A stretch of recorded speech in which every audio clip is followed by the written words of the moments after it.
Նախ ուզում եմ հասկանալ, ինչ է եղել, այսօր ինչի եք այդքան ջղագրգիռ, ինչ է պատահել, կարող է խնդիրը նա, որ օգոստոսի 8-ից հետո 3 միջազգային ֆորմատի կարևոր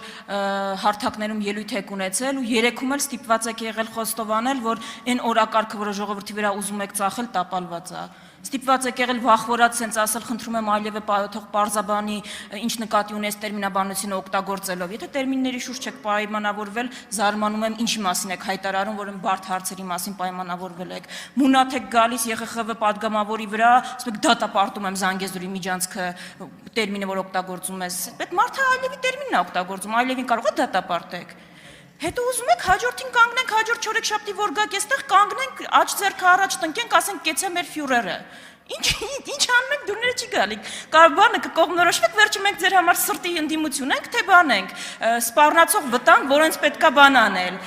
ոչնչացնել։ Եթե ձեզ հանգիստ։ Անա Ալեքսանյան, չի Եթե ձեր տենց սրտի ընդդիմություն եք, բա խեք հետապնդում։ Չի 70%-ի վրա քրեական գործեր կային, գործընկերին չի նստած, բա սրտի ընդդիմության հետ տենց են վարվում։